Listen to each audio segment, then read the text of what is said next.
Hello, bachcho. Let's read the question. The question says select the option containing the correct statements. A. Thermoregulation or homeostasis is an energetically expensive process for many organisms. B. The monarch butterfly acquires a distasteful chemical during its larval stage by feeding on a poisonous weed.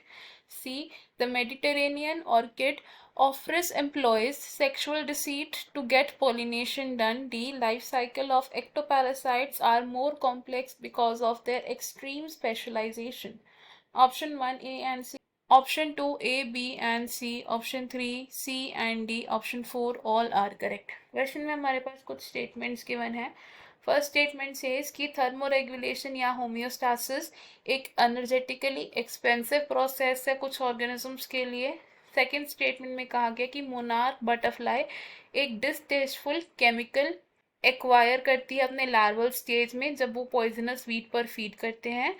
C statement में कहा गया है कि Mediterranean orchid जिसे ऑफ्रिस कहते हैं वो sexual deceit को शो करता है ताकि पॉलिनेशन हो सके. एंड लास्ट स्टेटमेंट में कहा गया है कि एक्टोपैरासाइट्स की जो लाइफ साइकिल होती है वो मोर कॉम्प्लेक्स होती है because of their extreme specialization. इस क्वेश्चन में हमारा जो की कॉन्सेप्ट यूज हो रहा है that would be key concept will be adaptations and responses to abiotic factors.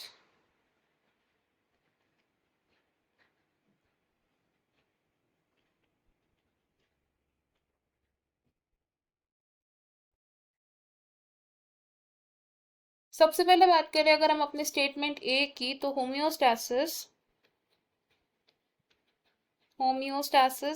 या थर्मोरेगुलेशन क्या है. ये एक रिस्पॉन्स है to maintain the internal constant body temperature. और होम्योस्टैसिस या थर्मोरेगुलेशन को एक एनर्जेटिकली एक्सपेंसिव प्रोसेस कहा जाता है.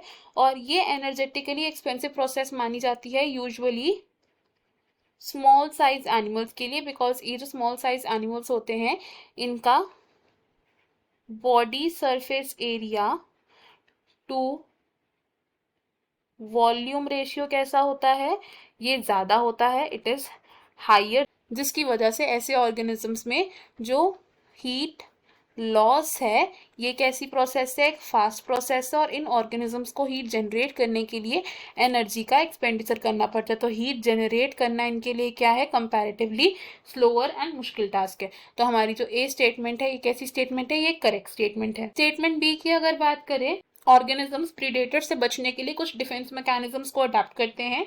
ऐसे ही डिफेंस मैकेनिज्म अडाप्ट किए है मोनार्क बटरफ्लाई ने. तो मोनार्क बटरफ्लाई को जब एक प्रीडेटर खाता है तो उसको एक डिस्टेस्टफुल केमिकल सेंस होता है. तो मोनार्क बटरफ्लाई ने क्या किया, डेवलप किया एक डिस्टेस्टफुल केमिकल को. और ये डिस्टेस्टफुल केमिकल कब अडाप्ट किया था, मोनार्क बटरफ्लाई जब कैटरपिलर स्टेज में थी यानी अपने लार्वल स्टेज में थी. इस कैटरपिलर स्टेज में ये ऑर्गेनिज्म क्या करता था, फीड ऑन पॉइजनस वीड पर फीड करके इसने क्या किया, एक डिस्टेस्टफुल केमिकल को अडाप्ट किया इन द कैटरपिलर स्टेज यानी कि लार्वल स्टेज. तो हमारी जो बी स्टेटमेंट है वो भी एक करेक्ट स्टेटमेंट है. सी स्टेटमेंट की अगर बात करें तो जो मेडिटेरेनियन ऑर्किड है, Mediterranean orchid which is called ऑफ्रिस, ये ऑफ्रिस क्या शो करता है, sexual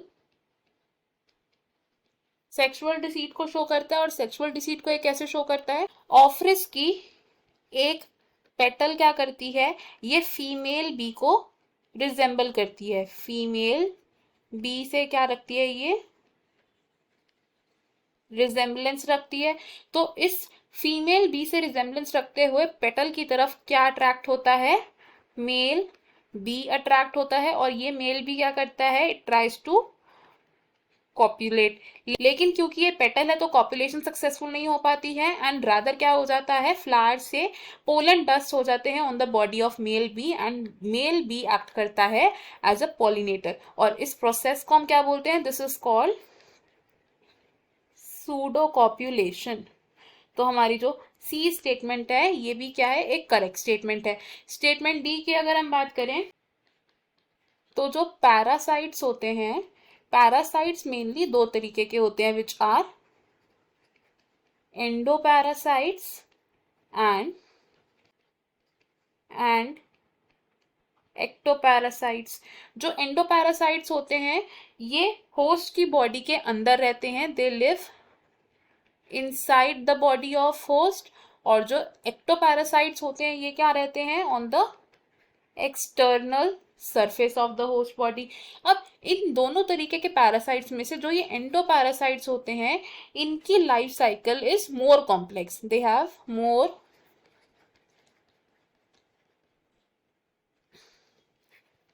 complex life cycle because इनमें कुछ एक्सट्रीम स्पेशलाइजेशंस प्रेजेंट होती हैं। हमारी जो डी स्टेटमेंट है ये कैसी स्टेटमेंट हुई, रॉन्ग स्टेटमेंट हुई। अगर हम यहाँ पर अब मार्क करें तो A statement is correct, B is also correct and C is also correct, but D statement हमारी रॉन्ग है। फ्रॉम द गिवन ऑप्शन हमारा करेक्ट आंसर क्या होगा, option 2 which says A B and C are correct. Option A wrong है because सिर्फ A और सी ही correct नहीं है। ऑप्शन 3 भी रॉन्ग है बिकॉज डी स्टेटमेंट हमारी रॉन्ग है एंड ऑप्शन 4 भी रॉन्ग है बिकॉज सभी स्टेटमेंट्स करेक्ट नहीं है, सिर्फ A B and C correct है। हमारा फाइनल आंसर है option number 2। I hope you understood it well. Best of luck, thank you.